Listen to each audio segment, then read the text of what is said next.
Denver is exploring the creation and expansion of market-based tools for new development. This presentation showcases peer communities programs, key characteristics, program elements that are most successful, and the outcomes of these programs in peer communities. Lessons learned in peer communities can help inform the creation of programs to expand housing affordability in Denver through market-based tools.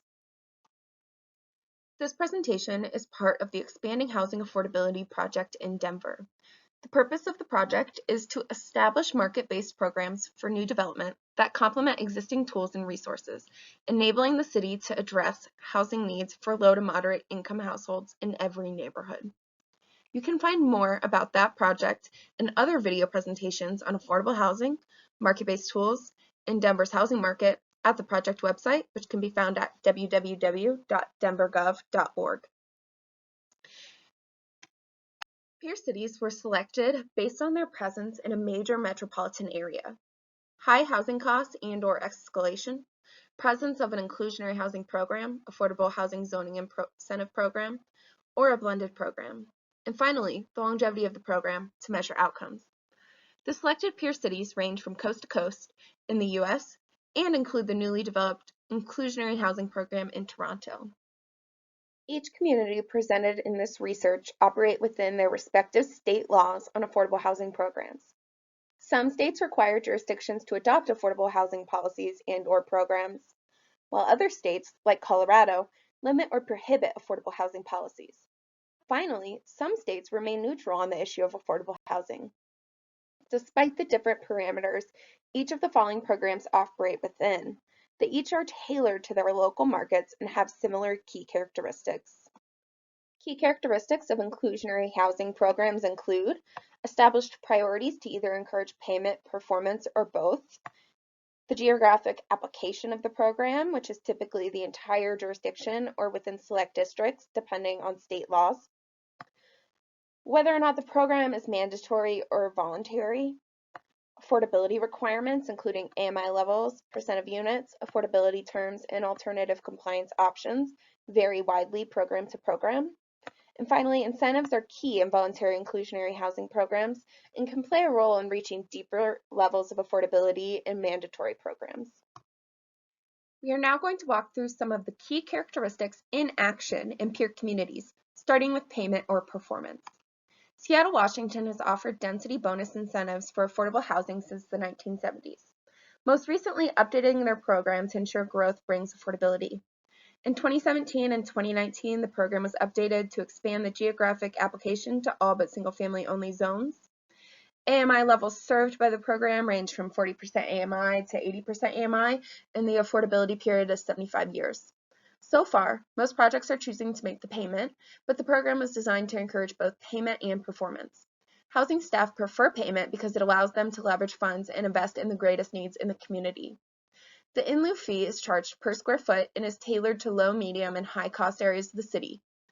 When staff were asked if inclusionary slowed development, they said, "We have heard anecdotally that the mandatory housing affordability is killing projects, but the numbers tell a different story.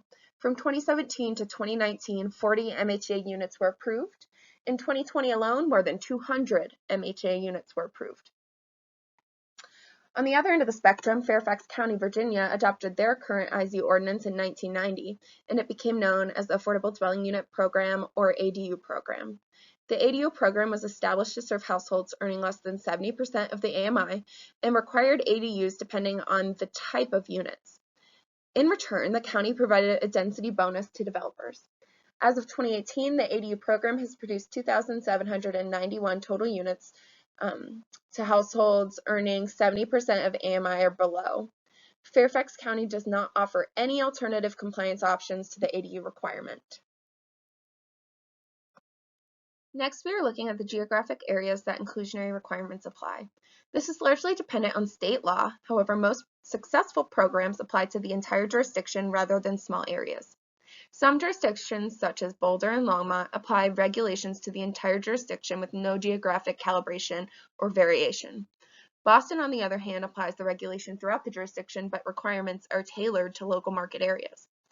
Boulder, Colorado first adopted an inclusionary housing program in 2000 to require all new residential development to provide 20% of all new homes as permanently affordable to 80% AMI households. City Council adopted an update to the inclusionary housing program in the fall of 2017 to encourage on-site development, add middle-income affordability, and consider design standards. The requirements apply to the entire city and are not calibrated to submarket areas. In 2020, 3,767, or a little more than 8% of units in Boulder, are permanently affordable, over halfway toward the city's goal of 15%. Boston, Massachusetts first adopted inclusionary also in 2000, and the ordinance was most recently updated in 2015.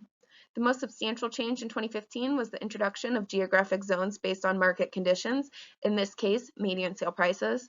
The program is tailored to provide more compliance flexibility in expensive markets, such as off-site development and fee in lieu, and to incentivize on-site construction in less expensive markets.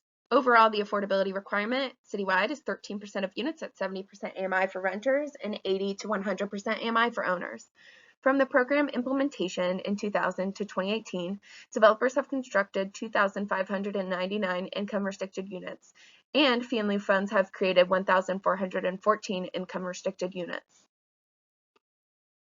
Atlanta, Georgia navigated state limitations on inclusionary housing by enacting the requirements in the proximity of the Beltline, which received significant public investments. The exchange of public investment for housing affordability requirements reduces the likelihood of a takings claim.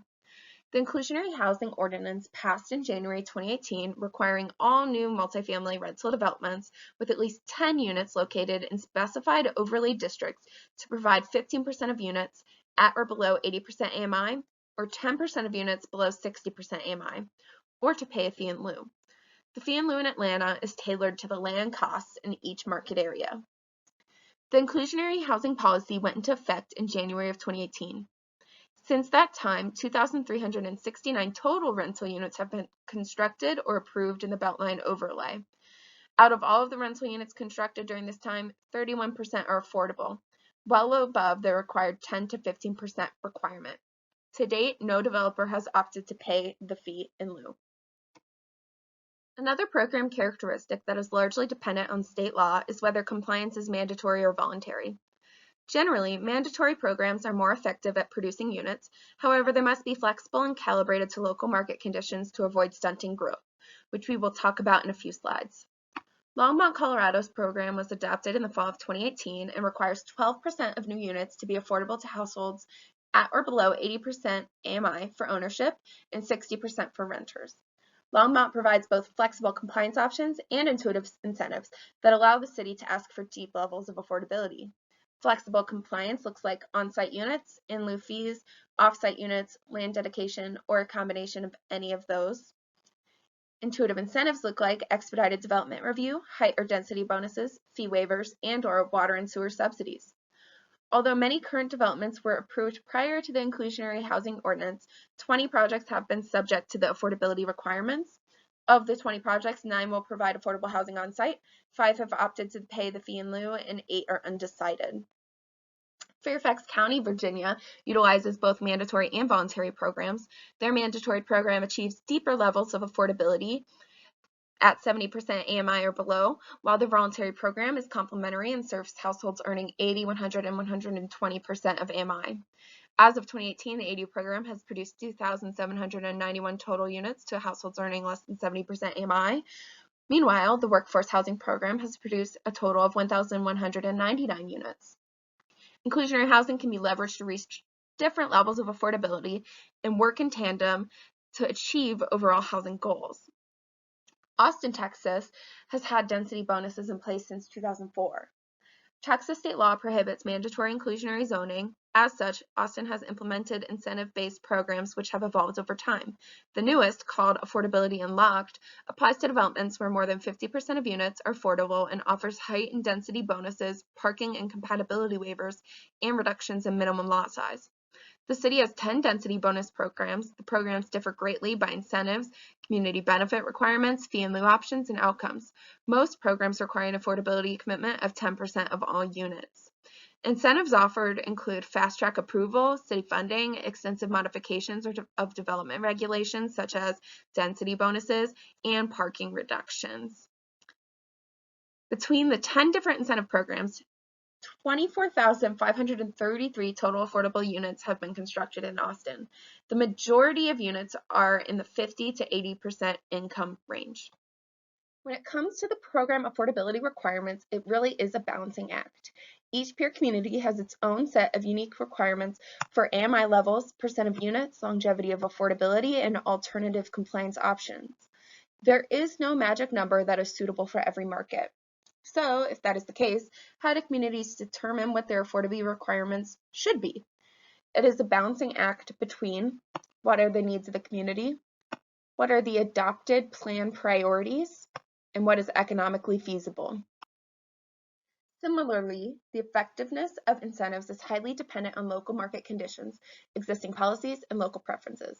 Incentives that have been effective in peer communities include density bonuses, expedited development processing, gap financing, waiver of requirements like parking, and waiver of fees. A great example of this is in Los Angeles. Density bonuses have allowed the city to reach 30% AMI households in a voluntary program. This was made possible by considerable market pressure for additional units and a sizable difference between the entitled site density and the incentivized density. However, a program like Los Angeles is only effective in highly constrained and high-cost markets. Generally, voluntary programs require the use of incentives to get participation, but will rarely reach deep levels of affordability. For mandatory programs, incentives can help reach deeper levels of affordability or a greater proportion of affordable units. A common myth is that inclusionary housing slows development. The truth is that it can, if the program is not calibrated to the market properly. Here we have an example of where that has happened.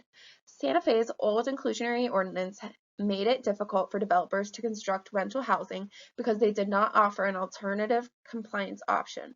In 2016, the city updated the ordinance to allow for fee in lieu by right for multifamily rental development.